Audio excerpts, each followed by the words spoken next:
दोस्तों, आज एक सुबह दिल दहला देने वाली घटना सामने आई जहां 16-17 वर्षीय एक बालिका की मृत्यु हो गई।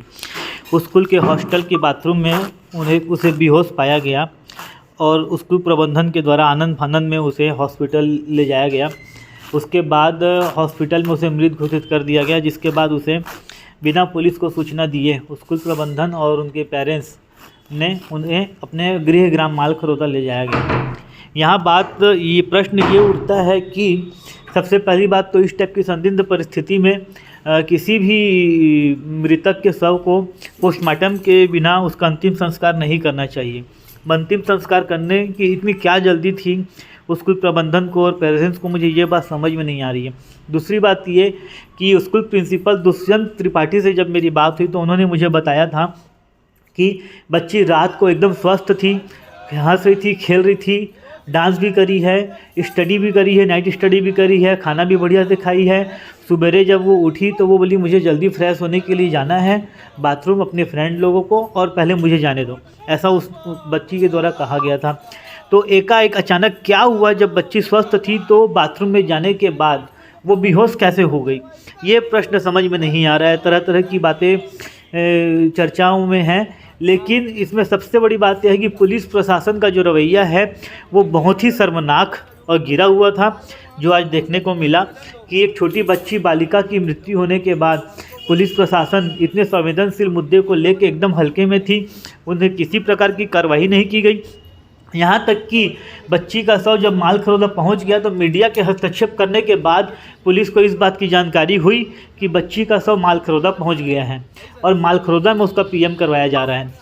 ये बहुत ही दुर्भाग्यजनक बात है कि पुलिस प्रशासन इतना लापरवाह रवैया कैसे अपना सकता है एक बच्ची के मृत्यु को लेके। ये सोचने का विषय है और इसमें कड़ी से कड़ी कार्रवाई पुलिस प्रशासन को करनी चाहिए थी प्रबंधन के खिलाफ कि उसने सबसे पहले पुलिस वालों को सूचना नहीं दी, बिना बताए शव को लेके वो मालखरौदा उनके गृहग्राम जा रहे हैं। क्या क्या क्या कारण था जो वो सब पोस्टमार्टम नहीं करवाना चाह रहे थे, बच्ची की डेथ कैसे हुई, ये जानना बहुत ज़रूरी है। क्या पुलिस प्रशासन ने उस बाथरूम को सील किया जहां बच्ची बेहोशी की हालत में मिली थी? क्या वो बाथरूम का गेट टूटा हुआ मिला?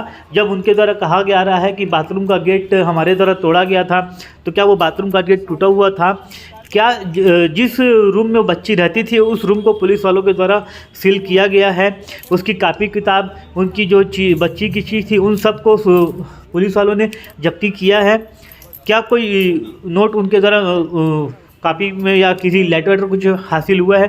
क्या है जांच, पुलिस वाले क्या जांच किए हैं, इसका खुलासा अभी तक नहीं हो पाया है। फिलहाल देखना यह है कि आगे इसमें और क्या क्या कार्रवाई होती है, लेकिन मेरा लोगों से बस एक ही निवेदन है कि इसमें कड़ी से कड़ी कार्रवाई होनी चाहिए। और देखते हैं रायगढ़ पुलिस कब जगती है, कब सो के उठती है।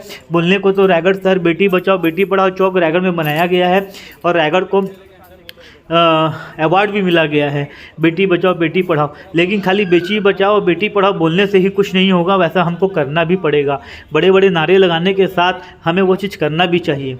देखते हैं आगे और क्या होता है इसमें। यूनिवर्सिटी में भी बोले, कुलपति को भी दिए इन लोग जाके कि कॉलेज चल रहा है लेकिन प्रिंसिपल के बिना चल रहा है। और आज गए थे कि आपके स्कूल कॉलेज में रेगुलर प्रिंसिपल नहीं है, 1 साल पहले दे चुके हैं। यूनिवर्सिटी में भी बोले, कुलपति को भी दिए इन लोग जाके कि कॉलेज चल रहा है लेकिन प्रिंसिपल के बिना चल रहा है। और आज भी जो घटना हुई कहीं ना कहीं उसी कारण से प्रिंसिपल अभी भी नहीं है, जो है वो प्रभारी प्रिंसिपल है। तो प्रबंधन की बड़ी लापरवाही है सर, इस पर प्रबंधन के ऊपर भी कार्रवाई हो और प्रिंसिपल जो भी है बस सर वही मांग है हम लोग। ठीक ठीक थैंक यू।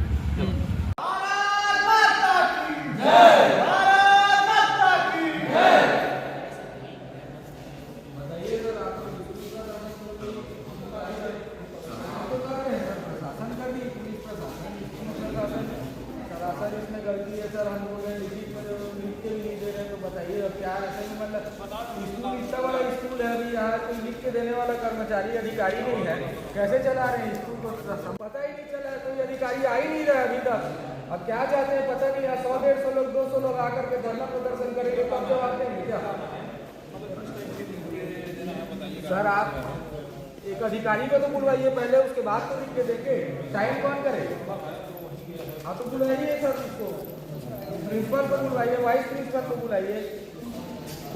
हाँ, एक जानकारी मिली थी कि एक बच्ची है वैदिक इंटरनेशनल स्कूल की, जिसको बच्चे लोग वहाँ बताए और वहाँ की प्रिंसिपल से भी जानकारी मिला। फ़ोन करने के पश्चात हमको जानकारी मिला कि बच्ची एक दिन से शायद सर्दी वगैरह था बच्ची को, और आज सुबह जो है वो उठ करके फ्रेश होने के लिए बाथरूम गई थी। बाथरूम से काफ़ी समय तक वापस नहीं आई, तो वहाँ के और अन्य बच्चे लोग जो हैं वो जा कर के वो लोग देखे तो बच्ची जो है बेहोश होकर के वहाँ गिरी हुई थी, जिसको हॉस्टल वार्डन और स्कूल प्रबंधन के माध्यम से उसको तत्काल हॉस्पिटल लेकर के ले जाया गया है और उनके परिजनों को भी उनके माध्यम से सूचना दिया गया था। उसके पश्चात उनके परिजन के द्वारा जिंदल अस्पताल में संभवतः डॉक्टर जो है उनको मृत बताया, तो उनके परिजन के द्वारा उनको ले करके अपने गृह ग्राम पोता मालखर्दा थाना क्षेत्र ले करके चले गए थे, जिनको हमारे द्वारा पुनः संज्ञान में ले करके फ़ोन किया गया और उनके परिजनों को कहीं कोई कफन दफन न कर दे, उसमें उचित जांच के लिए उनको डेड बॉडी को रुकवाया गया और वहां संबंधित थाना प्रभारी से भी बात की गई और पृथक से हम यहां से टीम भी भेजे हैं, वहां अपनी स्टाफ भी रवाना हो चुका है, वहां संभवतः वहां पहुंच चुके हैं और वहाँ विधिवत कार्रवाई की जा रही है पोस्टमार्टम। और सर, इसमें प्रथम दृष्टया प्रतीत होता है कि प्रबंधन की लापरवाही का मामला। उनके प्रीमिसेस में एक बच्ची की मौत होती है और थाना से कुछ दूरी पर ही स्कूल है, थाना में इंटीमेट नहीं करना और इस तरीके से बच्ची के शव उसके परिजनों को सुपुर्द कर देना बिना पीएम के, इसमें कुछ कार्रवाई होगी वैसे? हाँ, ये जांच का विषय है, प्रॉपर इसमें जांच की जाएगी और जो भी तथ्य सामने आएगा उसमें विधिवत कार्रवाई की जाएगी।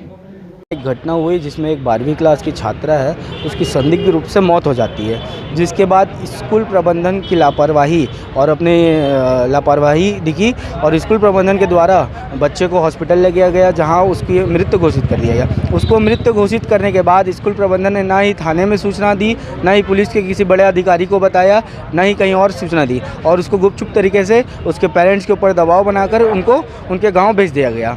और हम लोग इस मामले को लेकर स्कूल भी गए, स्कूल में हम लोगों को कोई जवाबदार व्यक्ति नहीं मिला। इसके बाद हम लोग थाने आए, थाने में थाना प्रभारी के द्वारा हमें आश्वस्त किया गया है कि सभी मुख्य बिंदुओं पर जांच कर कार्रवाई करेंगे। हम इसमें यही चाहते हैं कि जो स्कूल प्रबंधक है उसकी लापरवाही दिख रही है, जिस वजह से वहाँ वार्डन गायब है, सिक्योरिटी गार्ड गायब है, जो स्कूल के प्रभारी प्रिंसिपल है वो भी गायब है, ये सब लोग गायब है और उन पर हम लोग मांग करते हैं कि उनके ऊपर जल्द से जल्द FIR दर्ज हो और स्कूल प्रबंधन के ऊपर भी FIR दर्ज हो।